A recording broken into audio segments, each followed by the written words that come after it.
Oh, hi, I'm Faith. This is my phone. We're involved in a very significant relationship that I don't entirely understand. Ken Perlin, founding director of NYU's Media Research Lab, and actress Lois Smith, star of Marjorie Prime and Minority Report, join us to talk about how and why humans have developed real emotional attachments to our machines. Ahead on Science Goes to the Movies.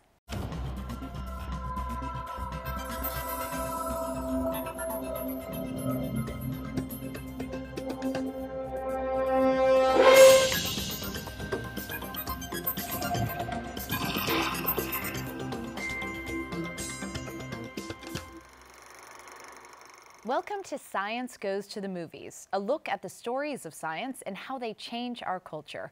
I'm Faith Saley, and we're delighted today to have Lois Smith, the star of the movie Marjorie Prime, plus Ken Perlin, star of NYU's Computer Science Department. Welcome, stars.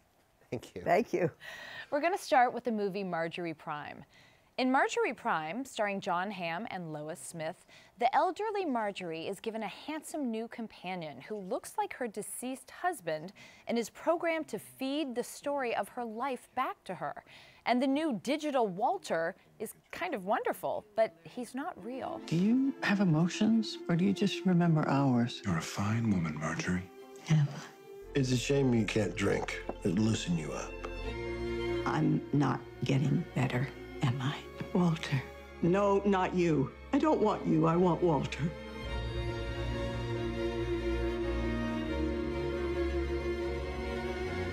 Petty infringements, compromise, betrayal. All relationships are impossible. Oh, Marjorie. The things you forget.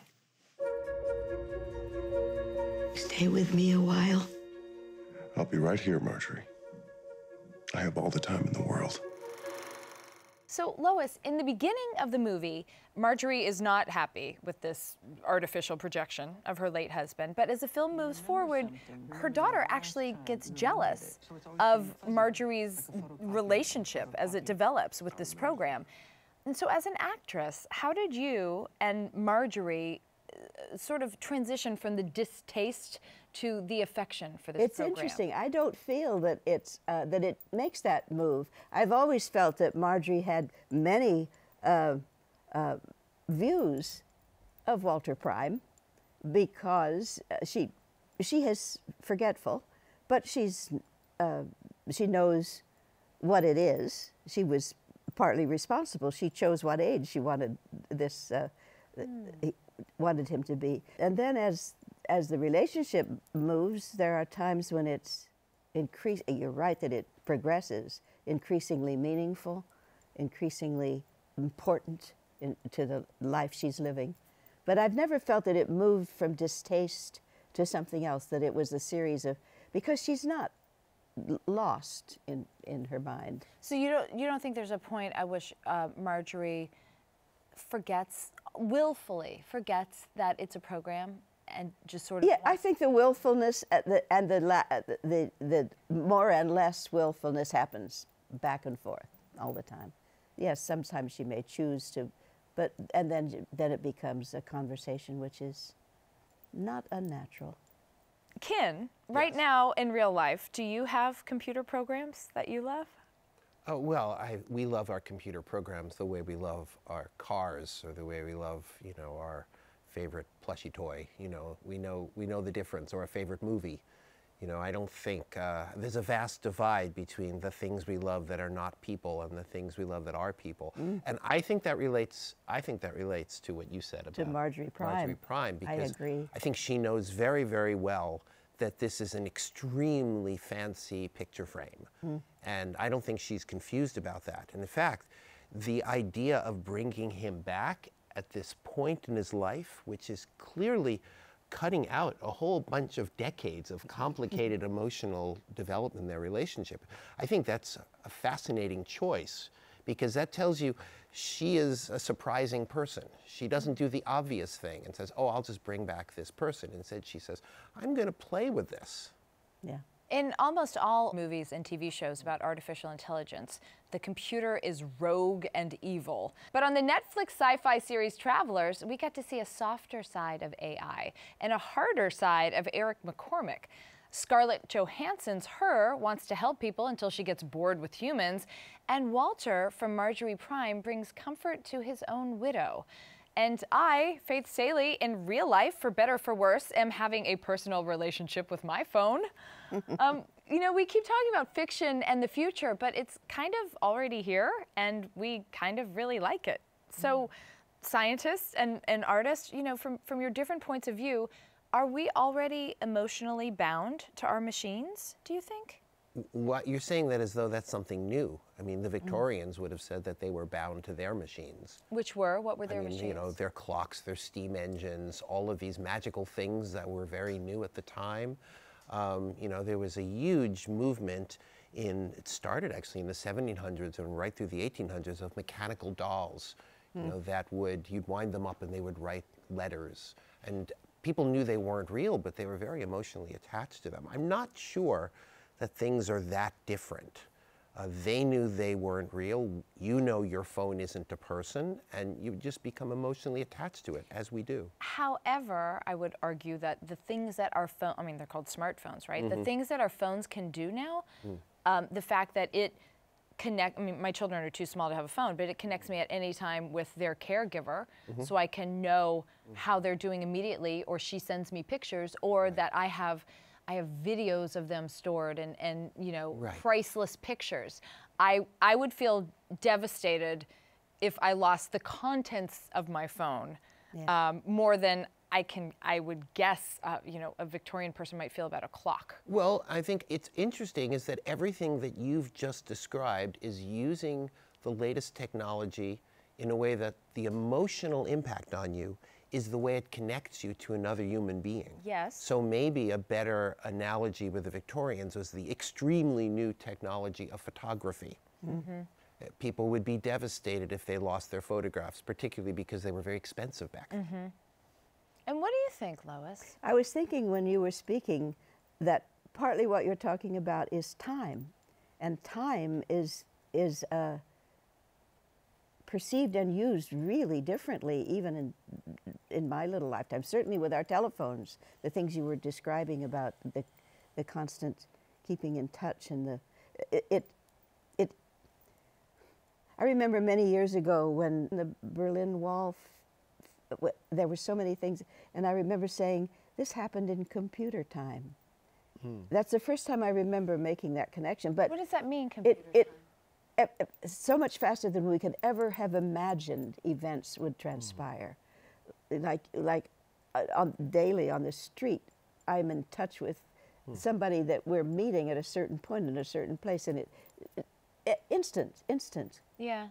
I think there's a subtle point there that when I was in high school, if I wanted to meet someone in the park, and we made a plan to meet in the park, you had to go to the park. Yes. There was no choice because you couldn't or call else them be up a and real tell them. bad guy. Yeah, because they would just go to the park and Yes. they'd be stuck there. And now there's an entire generation that has never had that experience. Yes. And because they've never had that experience, to them it would seem crazy that you would have a world where you couldn't just cancel or change a plan because all of the social conventions have changed. But here's the important thing is that when I was in high school, I didn't feel as though anything was missing.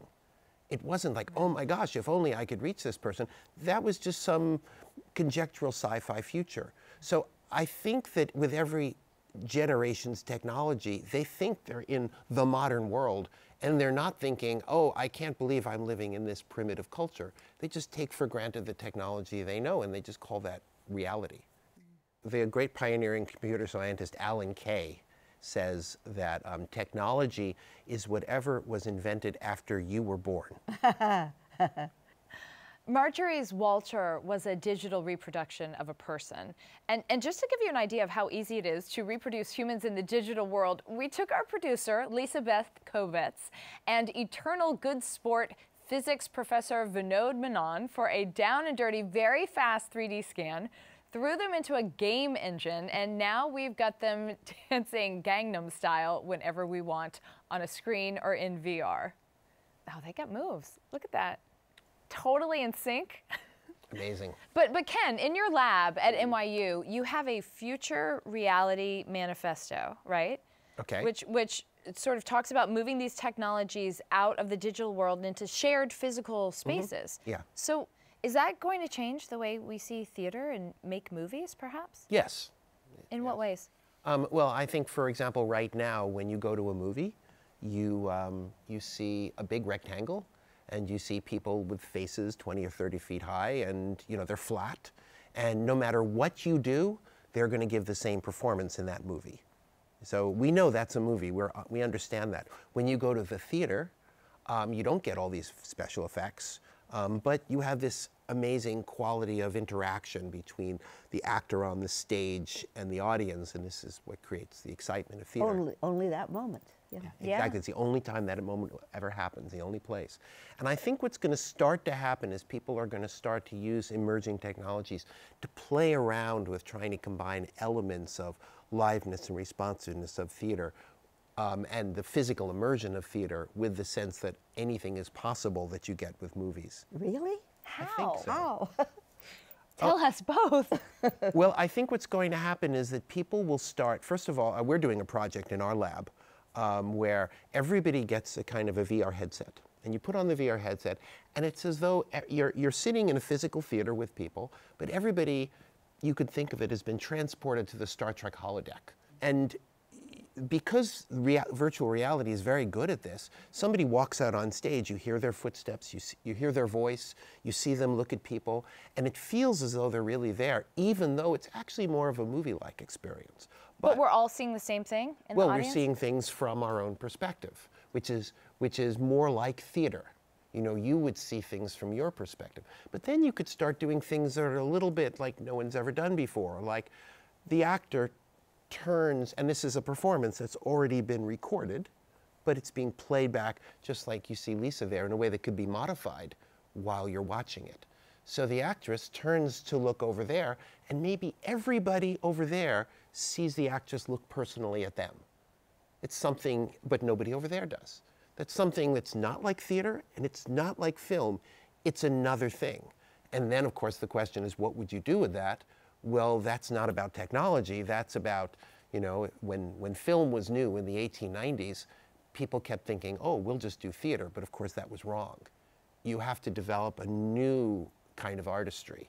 Spielberg isn't doing theater. He's doing something else.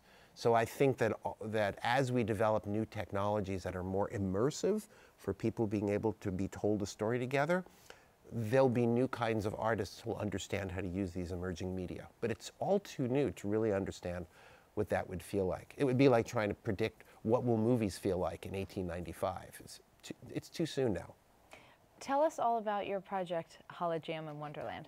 Oh, there we tried to do we did a live theater piece in which everybody in the room, the actors and the audience, were all wearing virtual reality headsets. So the actors? Yeah, everybody was. And everybody was tracked wherever they were in the room so that the computer software knew where everybody was, and the audience members saw each other as virtual characters, and they saw the live actors as virtual characters. So you had this kind of combination of live theater and a sort of magical realist animation, but it was a live performance.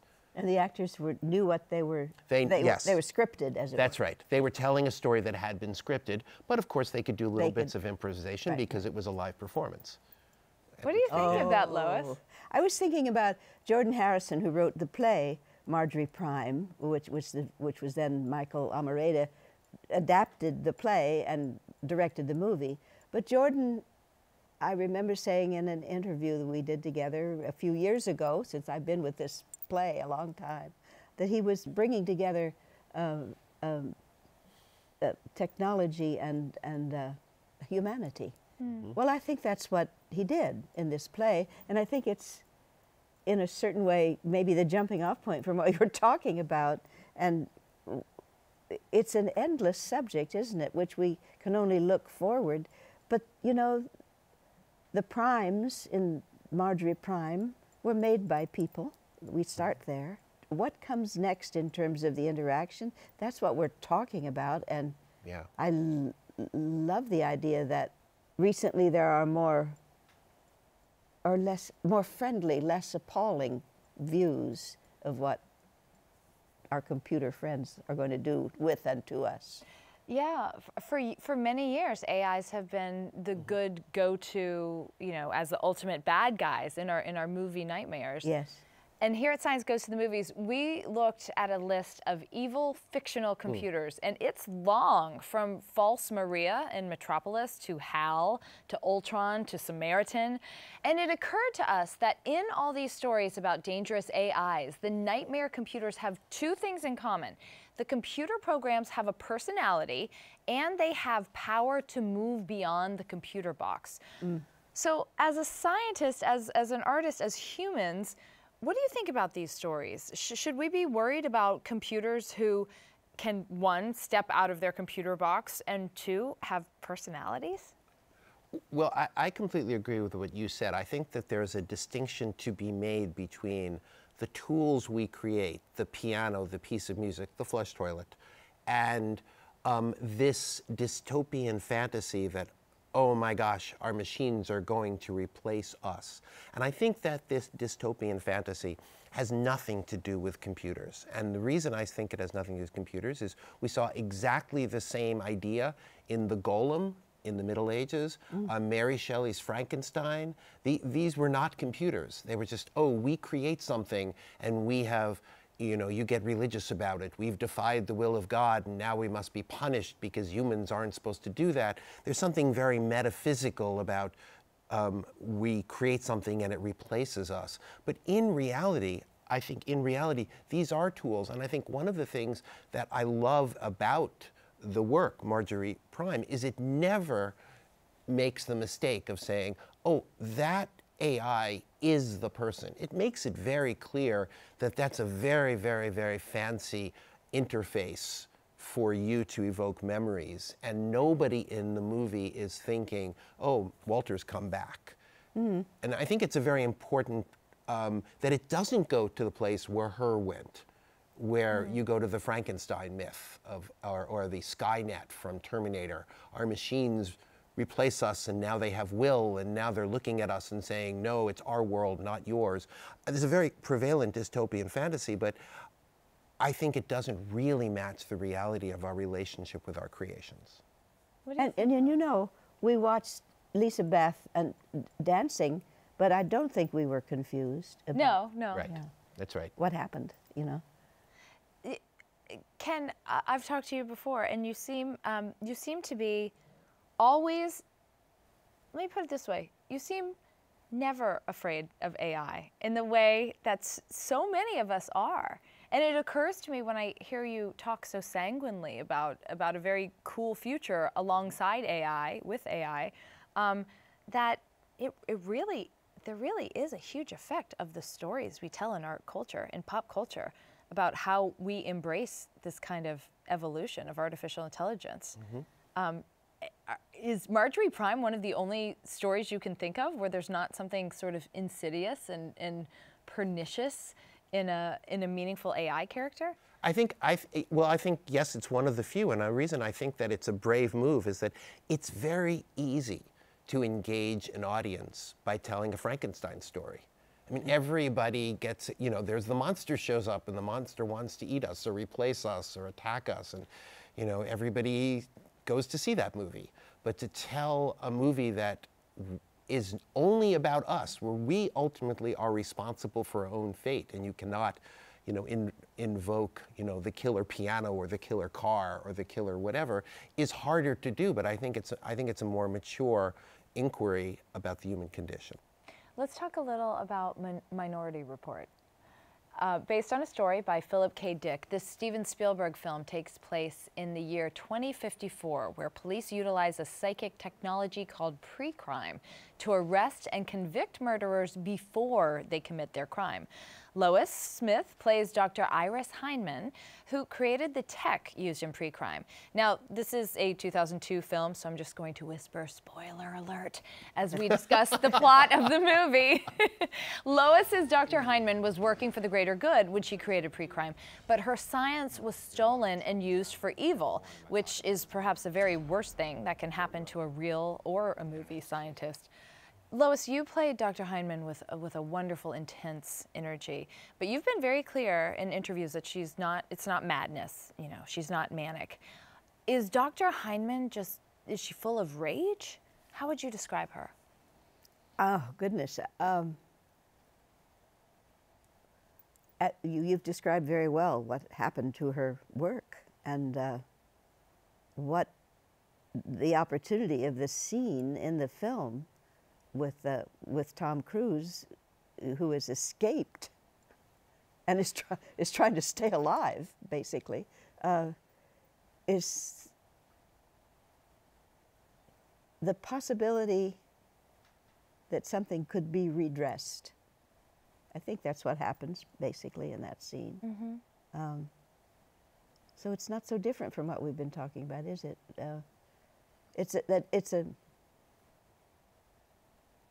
That story is more scary to me than others. Why?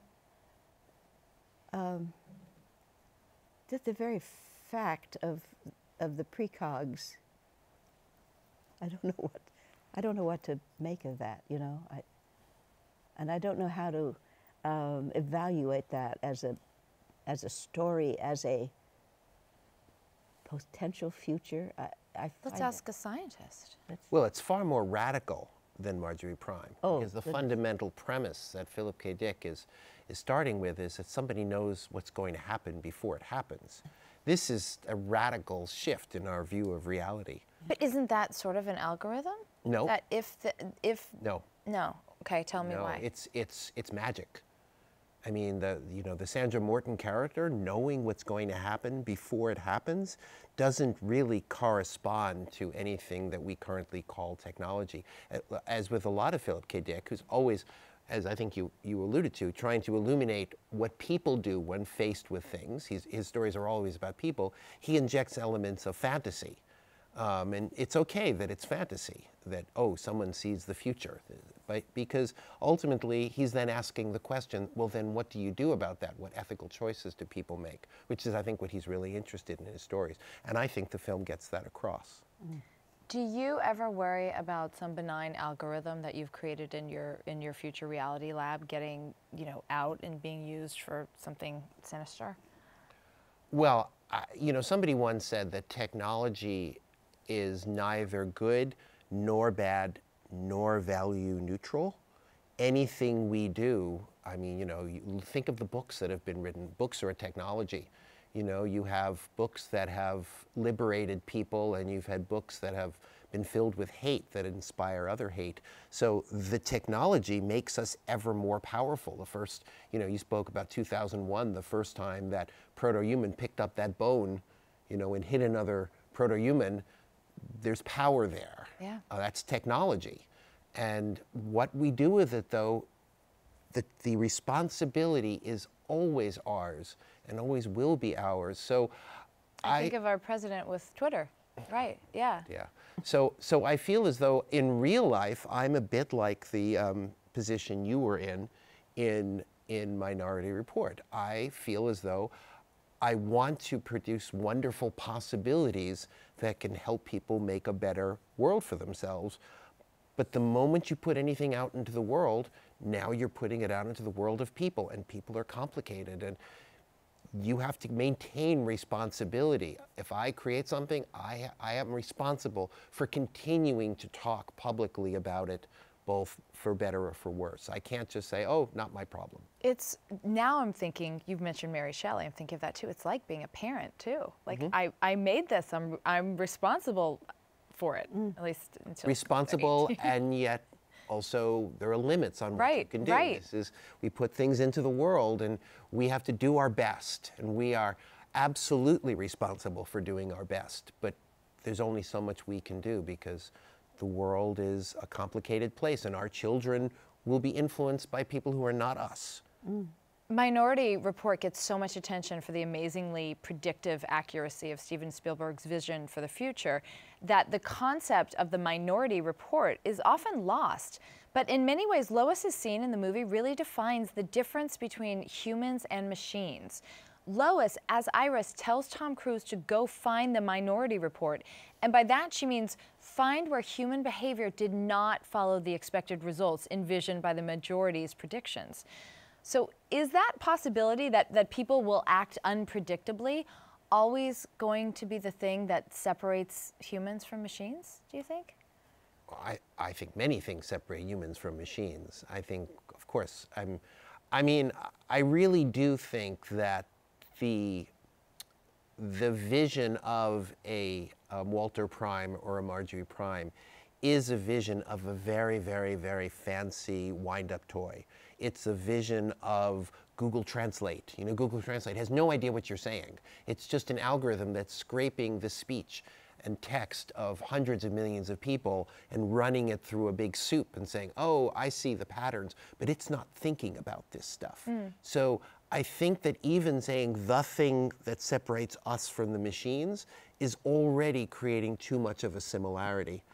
So our unpredictability is a wonderful thing about us, but it's only one wonderful thing about us. I mean, we're capable of, you know, in love and hate and tribalism and caring and, you know, and emotional connection. And these are not things that machines do. These are things that people do. Well, artists and scientists, thank you both for being here. Ken, it's always a pleasure to have you here. Lois, quite an honor. Thank you for joining us. Thanks so much.